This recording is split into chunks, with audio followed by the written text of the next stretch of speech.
Salam sobatku semua, para pejuang NIP. Pada video pertama untuk tes CPNS dan pembahasannya akan saya bahas tentang konsep dasar penarikan kesimpulan.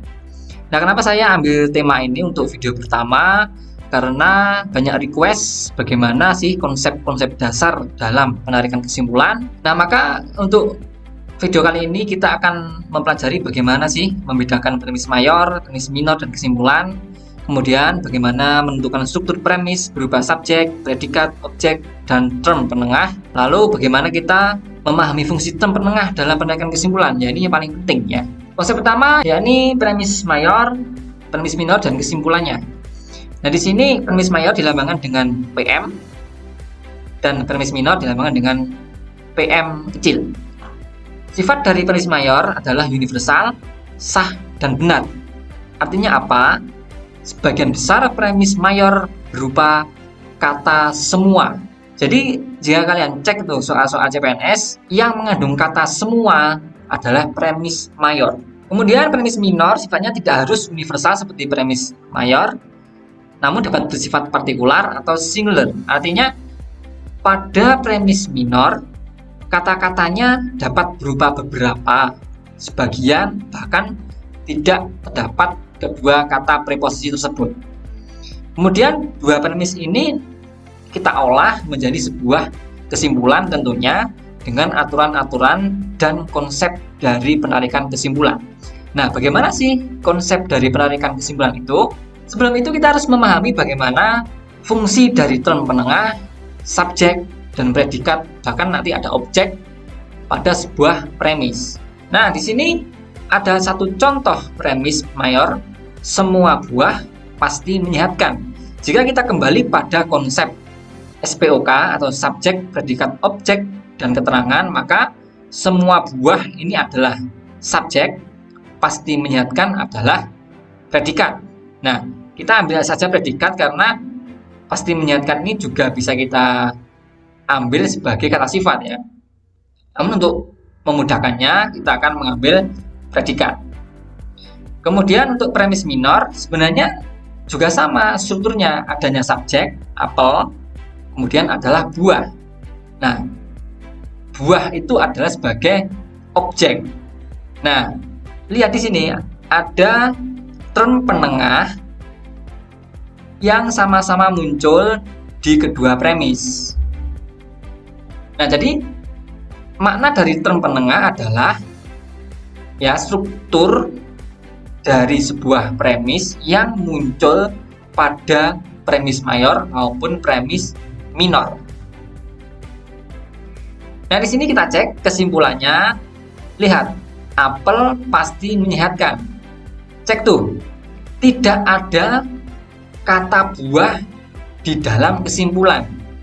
Nah, artinya pada kesimpulan term penengah dihilangkan.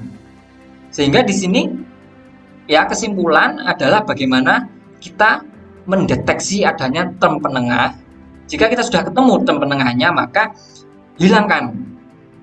Nah, lihat di sini ada apel subjeknya, kemudian predikatnya.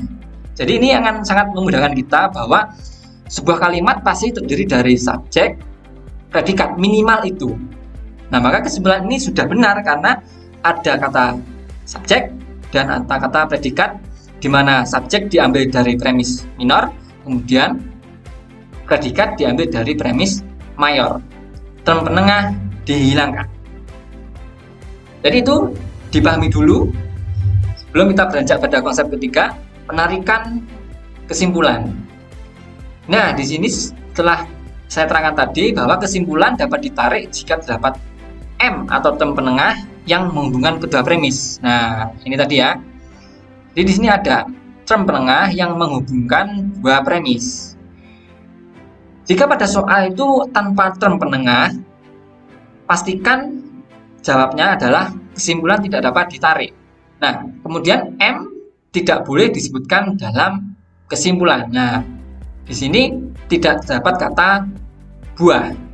Keduanya adalah subjek apel dari premis minor dan predikat pasti menyehatkan dari premis mayor. Itu adalah teknik penarikan kesimpulan, dan tipsnya sangat simpel sekali ya. Jadi kuncinya adalah bagaimana kita dapat mendeteksi adanya term penengah, kemudian term penengah itu dihilangkan sehingga kita menyusun ulang kembali kedua premis menjadi struktur kalimat yang tepat, adanya subjek, predikat, objek maupun keterangan. Di sini kebetulan adanya subjek dan predikat, apel pasti menyehatkan. Contoh ini kita ambil beberapa soal ya. Nah ini contoh soal pertama, semua seniman memiliki kreativitas. Premis mayor, Messi adalah seorang seniman. Premis minor. Kita dapat dengan mudah mendeteksi bahwa adanya term penengah itu yang saya warna hijau ya, semua seniman. Kenapa? Karena dia muncul di kedua premis. Sehingga bisa kita pastikan bahwa di sini semua seniman adalah subjek, kemudian memiliki kreativitas, predikat. Kemudian Messi, subjek, adalah seorang seniman, predikat juga. Maka kita pasti bisa menarik kesimpulan seniman dihilangkan sehingga akan muncul subjek di sini adalah Messi adalah seorang yang memiliki kreativitas.